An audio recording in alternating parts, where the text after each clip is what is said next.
'cause you're sweet and lovely, girl. I love you. Oi pessoal, aqui é a Fran Borges, esse é o Poesias, Prosas e Algo Mais, e hoje é o meu primeiro diário de leitura. Bem pessoal, como vocês já viram no último vídeo, né, da TBR do mês de julho, este mês eu estou lendo Os Miseráveis, do Victor Hugo. Essa é a minha versão aqui, ela vem neste box fofinho, lindinho aqui da Kozak Naif, e são em 2 volumes, tá? Eu não tenho a pretensão de ler os 2 volumes esse mês. A minha pretensão é terminar de ler esse primeiro volume no mês de julho, certo? E esse Os Miseráveis, ele é dividido em partes, né? Eles são 5 partes. Esse aqui é dividido em 3, esse primeiro volume, e o segundo é dividido em 2 partes. Então, cada parte que eu terminar de ler, eu vou vir aqui falar com vocês as minhas impressões de leitura, certo? As partes aqui, elas são divididas, deixa eu ver, tem a Fantine, que é essa primeira parte, a Cosette, e o Marius, né, é desse primeiro volume. O segundo volume é o Idílio da Rue Plumet e a Epopeia da Rue Saint-Denis. Eu não tenho a menor pretensão de ter falado correto isso aqui, né, claro. E o último é o Jean Valjean. Já nesse volume segundo, né, que eu começar a ler, eu vou ler a metade de cada volume, porque são só 2 partes, e cada metade, quando eu chegar na metade da primeira parte, depois da metade da segunda parte, eu venho fazer mais 4, né, vídeos pra vocês falando da minha experiência de leitura.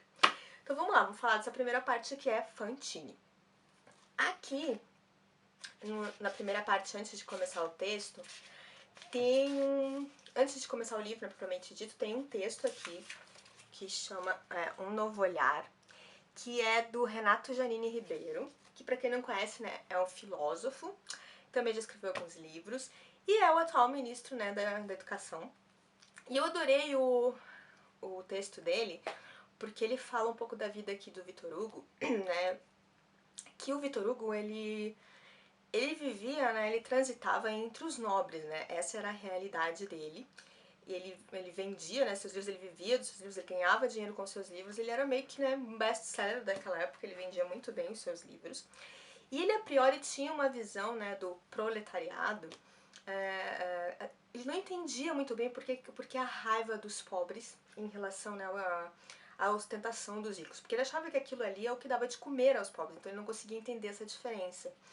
Até que por diversas ocorrências aqui, falando no texto, ele começa a ter essa outra visão, a entender que a desigualdade social, as humilhações, a falta de direitos, né, que os trabalhadores tinham, acesso à educação, que essa desigualdade que causava a violência e causava esse ódio. Ele começou a entender isso, e aí, dessa outra visão que ele teve depois de um certo tempo, surgiu Os Miseráveis.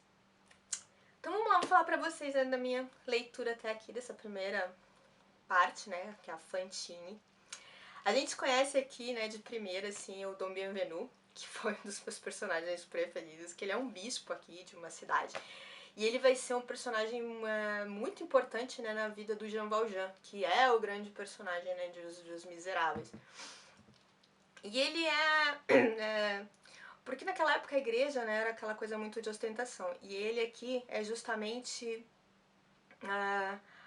a parte que contrapõe aquela igreja de ostentação, de dinheiro, de poder, porque o Dom Bienvenu, ele tem aquela coisa de São Francisco de Assis, né, dar aos pobres, e ele, o menos é mais, né, no caso, ele sempre, tanto que o que ele recebia de salário, ele ficava com o mínimo para ele e a irmã, e mais uma pessoa que atendia os dois, e o resto ele distribuía ali para os pobres, até que acontece o encontro dele, né, com o Jean Valjean, que é liberado da prisão, porque ele foi preso por ter roubado um pão, e por ter tentado fugir algumas vezes, ele acaba passando 19 anos na prisão.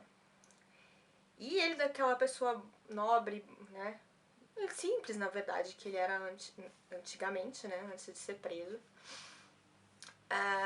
ele acaba, né, ficando amargurado e endurecendo, e aquele meio acaba deixando, criando ódio nele, né.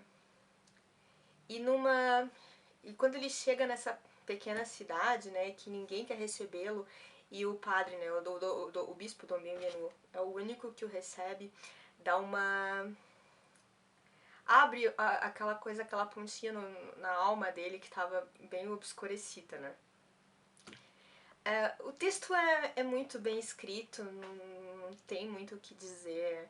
Eu tava até comentando com o Diogo que tem pessoas, né, tem escritores que eles realmente nascem com esse dom, né, o dom de escrever um texto muito bem, de você sentir aquelas palavras formando significado e aquilo ser tão bem escrito, tão bem desenvolvido que você, nossa, fica encantado. E aí também vem a história também da Fantine, né? Que é uma moça também pobre, órfã, com poucas chances na vida, que acaba engravidando. E, gente, a vida da Fantine é assim nossa senhora, tem uns trechos aqui da Fantine que é de você ser pisoteado, se teu coração fica pequeno, fica muito triste. É bem triste mesmo. É tocante também, é comovente. E é muito importante também no livro aqui que ele tem muita visão, né, muito uma visão histórica, né, da França daquela época. Ele fala muito aqui também da Revolução Francesa, fala de como funcionava a política daquela época. Então ele interliga muito essas situações durante o texto também. Né, e como eram vistos, né, os presos e os pobres. E tem o encontro depois, né, da Fantine com o Jean Valjean, que se torna um encontro muito importante, né, para os dois. Para a vida dos dois vai ser um divisor de águas aqui para a vida dos dois. Tem também, né, o Javert, que é o policial, né, que também teve uma vida dura, amargurada, mas ao contrário do Jean Valjean, ele não foi tocado por ninguém. Pelo contrário, ele é um policial competente, mas sabe, aquela pessoa que tem o prazer de punir, o prazer de ver o sofrimento e que dá muito valor às hierarquias, sabe? Tipo, a nobreza presta, a igreja presta, mas aqueles ali que são as prostitutas, as pessoas pobres, os mendigos, são gente de segunda linha e que não se deve passar um minuto olhando a mais para aquelas pessoas. Então, ele é essa pessoa e logo de cara ele já tem uma certa antipatia com o Jean Valjean, porque o Jean Valjean, depois do encontro com o Dom Bienvenu, né, passa a ser um homem, volta a ser um homem, na verdade, né, muito bom, porque a bondade do Bienvenu trouxe a bondade dele também, né, e eles vão ter esses atritos por causa disso. E eles também têm uma história antiga, vamos dizer assim, que, né, só lendo pra vocês descobrirem. Eu tô gostando muito até aqui, tô me divertindo bastante, o texto flui maravilhosamente bem e espero continuar gostando muito. E, gente, era isso. Se vocês aí já leram, se quiserem debater aí comigo, deixem nos comentários se estão a fim de ler também, tá? Espero que vocês tenham gostado. Se gostaram, não esqueçam de avaliar aí, que ajuda muito na divulgação desse vídeo. Compartilhe também nas suas redes sociais. Se ainda não está inscrito, se inscreva. E se está chegando agora, seja bem-vindo. Beijinho pra vocês e até o próximo vídeo. Tchau, tchau!